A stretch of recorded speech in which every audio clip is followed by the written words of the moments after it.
November 2nd, 1898 was the birth date for cheerleading.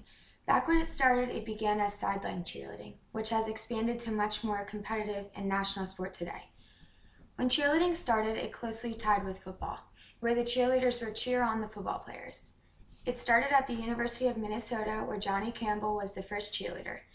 He made a chant that was used by the Minnesota cheerleaders. Not too long after Campbell came up with the Minnesota chant, a yell leader squad of 6 male students was created. The Minnesota cheer that he created is still used by them today.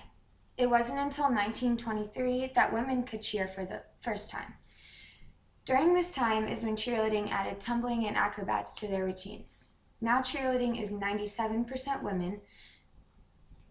In 1948, the first clinic was held by Lawrence Herkemeyer, where the Herky Jump, which was named after Lawrence, the Spirit Stick, and the pom-pom came about. You may be thinking of pom-poms and chants, but there is a big part of the competitive side of cheerleading. But it wasn't until the 90s when cheerleading switched from mainly a school sport to focusing more on athletic training and competitive performances. Since then, competitive cheerleading has exploded, and there are more than 1,000 teams that competed in the 2017 National Cheerleading Association All-Star Championships. There are a lot of differences and similarities of all-star cheerleading and sideline cheerleading, making it even more of a reason that competitive cheerleading is a sport. Sideline cheerleading is done for the entertainment, whereas all-star cheerleading is mostly to compete. Since cheerleading has started, the so-called cheerleading capital of the U.S. is Texas, which is home to the Dallas Cowboy cheerleaders. Cheerleading has many forms, ranging from sideline chants to pep squads, to competitive cheerleading teams with lots of physical activity. Competitive cheerleading is a 2.5-minute routine with tumbling, dancing, jumps, cheers, and stunting. Competitive cheerleading, also called all-star cheerleading, was predominantly in the U.S. when it began and accompanied 1.5 million participants. Today, there are 4 million participants in 31 different countries. Competitive cheerleading took its presentation in 1997 with ESPN's broadcast of international cheerleading competitions and the release of Bring It On in 2000. There have been many organizations that may have come about since the birth of cheerleading. The National Cheerleaders Association in 1961, the Universal Cheerleaders Association in 1974, and in the 80s, the American Association of Cheerleading Coaches and Administrators, and the first association to teach safety to coaches and advisors. Today, UCA contains more than 17 cheerleading events, apparel, and service companies. There are many purposes of cheerleading, some being to promote schools and communities using cheerleading as a key marketing tool or for creating school spirit and to form tomorrow's leaders. There has been much debate over whether cheerleading is a sport, especially recently. The debates are normally kept behind the scenes and isn't put out unless you are directly involved or very interested in it. These debates define the definition of a sport as an athletic activity that requires physical prowess or skill and often a competitive nature. It is a sport because there is a very large amount of athletic ability required in order for the skills needed to be executed. Great tumbling skills are an aspect of competitive cheerleading that are highly athletic and should contribute to the consideration as a sport.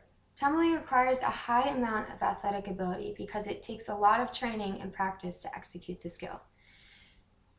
The tumbling athlete needs to have very strong core muscles as well as upper body strength. Flexibility is also an important component of many sport trainings. This skill is required to compete tumbling passes as well as jump combinations in cheerleading. The tumbling required in a competition is like that of gymnastics in the Olympics. As well as athletic ability, the definition of a sport says competitive nature is required.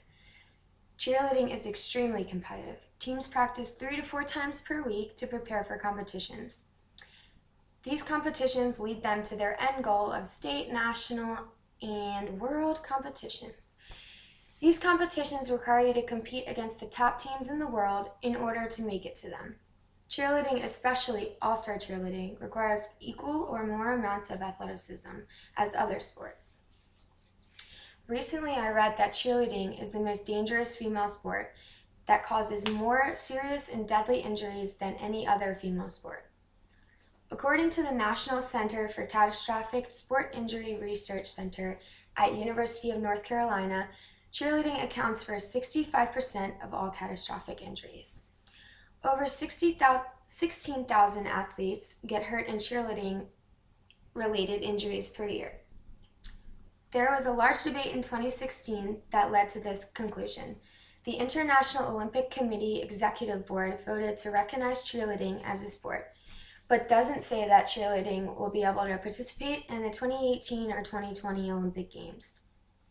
There is also now more funding given to cheerleading organizations to make them advancements to eventually be able to participate in the Olympic Games. Even though there is a lot of debate as to whether cheerleading is a sport or not, and some people may never agree, the amount of athleticism it takes to be a cheerleader is equivalent to that of other sports. Cheerleading has recently become more recognized as a sport, and there is more advancements in the sport itself, as well as the debate it will be established as a sport. Cheerleading meets every requirement in order to be considered a sport. It requires a very high amount of skill and athletic ability and is extremely competitive. Remember, cheerleading isn't about the rah-rah sideline cheers. Cheerleading is more than a sport. It's a way of life. And if cheerleading got any more easier, it would be called football. These are who I'm speaking to. All right.